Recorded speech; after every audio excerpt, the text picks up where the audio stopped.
Right now, you think you're staring at a screen, you think you chose this video, you think the comments below were written by people just like you think you're part of one giant human conversation. You're not. A surprising amount of what you've interacted with online today was created by something that doesn't have a heartbeat. In 2016, bots generated more internet traffic than humans for the first time in history. More than half of all activity online was automated, not just spam, not just ads. Machines creating content, interacting with content, and feeding other machines. Nobody stopped to announce it. One day, it was simply true. The unsettling part isn't that the internet is full of phantoms. It's that most of us never noticed when the crowd started thinning out. This idea is known as the dead internet theory. Before you dismiss it as another bizarre corner of the internet conspiracy, there are two things worth knowing. First, some of the data behind it is real. Second, many of the people who've examined these trends aren't conspiracy theorists. They're researchers, cybersecurity analysts, and in at least one case, a colleague of a Nobel Prize winner. To understand why this theory took off, we have to go back to where it began. In January 2021, a user going by the name Illuminati Pirate posted on an obscure forum called Agora Rhodes Macintosh Cafe. The thread's title sounded like classic late-night internet paranoia. Dead internet theory. Most of the internet is fake. At first, people treated it like creepypasta, a digital ghost story for people nostalgic for the messy, unpredictable internet of the early 2000s. But the post made an ambitious claim. It argued that the old, chaotic, human-driven web had been systematically replaced, that today's internet is increasingly an artificial environment filled with bots, generative algorithms, and automated content farms, all combining to create the impression of a bustling online society. Conspiracy theories often begin when people notice a pattern before they have enough evidence to explain it. Whether the dead internet theory is right is another question entirely, but Illuminati Pirate's post tapped into a feeling many people already had, that something online had changed long before anyone had the language to describe it. The post spread, first through image boards, then Reddit picked it up. Eventually, mainstream tech publications started writing about it. Within 2 years, a thread written by someone nobody could identify had changed the way millions of people thought about the internet. If you want to pinpoint the moment the web changed, you have to look at a report from 2016.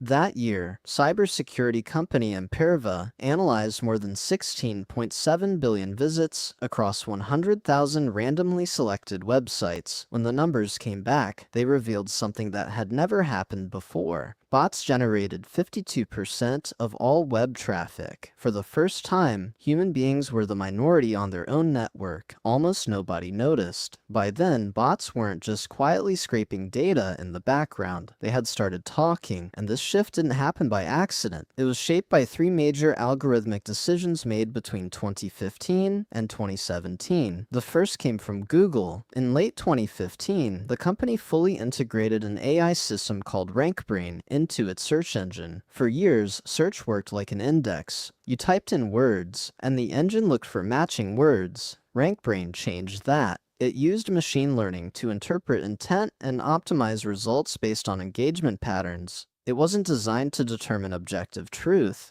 It was designed to predict what would keep users clicking. The effects were almost immediate. The open, messy web started giving way to something far more centralized. Independent forums, personal blogs, and strange little websites became increasingly difficult to find, buried beneath layers of search engine optimization and corporate content. Then came Facebook. In late 2016, it completely redesigned the newsfeed. The simple chronological stream of updates from friends disappeared, replaced by an engagement-driven ranking system. The algorithm learned something uncomfortable. Outrage, conflict, and perfectly timed dopamine hits kept people scrolling longer than genuine human connection did. Finally, in 2017, YouTube rebuilt its recommendation system around watch time. Views became less important than minutes watched. Combined with programmatic advertising, the incentives became obvious. If you could keep someone watching for hours, you made money, and the creators who could produce the most content at the fastest speed and lowest cost had a massive advantage. Together, these changes created an ecosystem that increasingly favored scale and efficiency over human effort. Human content creation suddenly looked slow, expensive, and difficult to automate. The platforms didn't set out to kill the human internet, they simply optimized for attention, and machines turned out to be exceptionally good at keeping eyes on a screen and ads in front of them, and it never really recovered. When Imperva repeated its analysis in 2025, the numbers had barely changed. Automated traffic still made up 51% of all activity online. The difference was in the details. Around 37% of all web traffic was now classified as bad bots, not harmless automation. These were programs built to scrape data, fake engagement, commit ad fraud, and manufacture the illusion of human attention where none actually existed.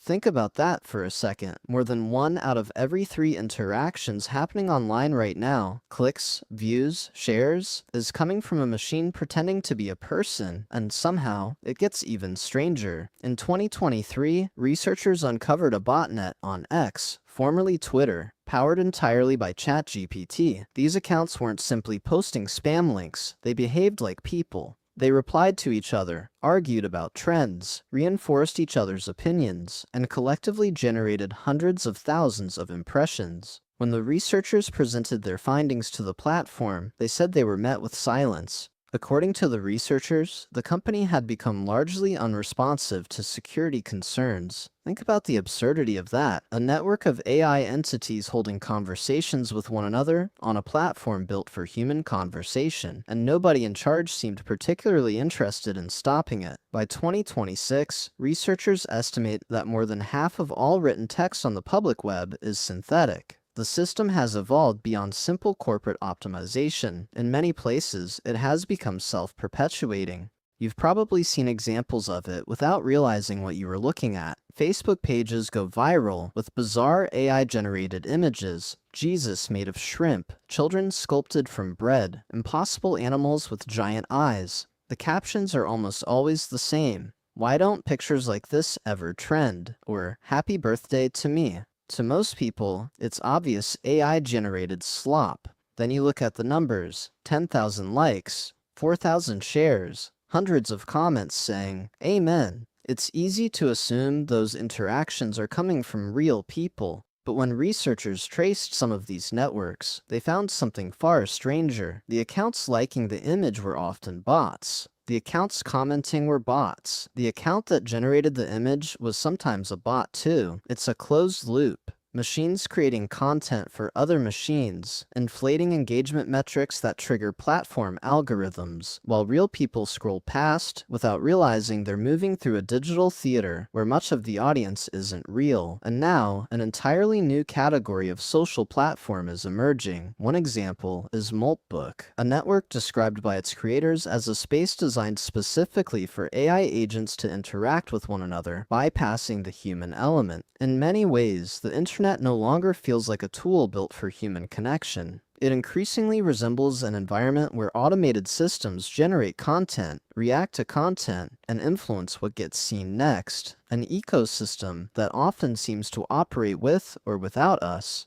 And here's the part that rarely gets discussed. This isn't necessarily a glitch in the system. It's a business model. The modern internet runs on programmatic advertising. Brands pay platforms for impressions, and impressions are measured through clicks, views, and engagement. The problem is that clicks, views, and engagement can be simulated. Bots can generate them cheaply and at enormous scale. Digital marketing researcher Dr. Augustine Fu spent years studying ad fraud and bot traffic. He argued that while platforms own detection systems often reported fake traffic at around 1%, the real number could be dramatically higher. The incentives, he suggested, encouraged everyone in the ecosystem to underestimate the problem, because imagine what would happen if every major platform deleted all automated accounts overnight. User numbers would fall, engagement metrics would shrink, advertising revenue would take a hit, investors would ask difficult questions. The appearance of a thriving, endlessly active internet is incredibly valuable. In that sense, bots aren't just a flaw in the system, they're woven into its economics. Back in 1968, scientist John Calhoun built what seemed like a paradise for mice. Unlimited food, unlimited water, no predators, no disease, no scarcity of any kind. He called the experiment Universe 25, and yet, within a few years, the colony collapsed. Resources hadn't run out. Instead, the population grew beyond the number of meaningful social roles available. Some of the younger mice simply withdrew. They stopped competing, stopped mating, and stopped engaging with the colony. They spent their days eating, sleeping, and grooming themselves. Calhoun called them the beautiful ones. They looked healthy. They appeared content. They were also among the last survivors. It's difficult not to see the parallel. We thought we were building a global library of human knowledge. Instead, we may have built something closer to a digital version of Universe 25, an environment of infinite content and almost no friction. Endless entertainment, endless stimulation, endless things to consume. And somewhere along the way, many of us started spending more time interacting with feeds than with each other. So where does that leave us?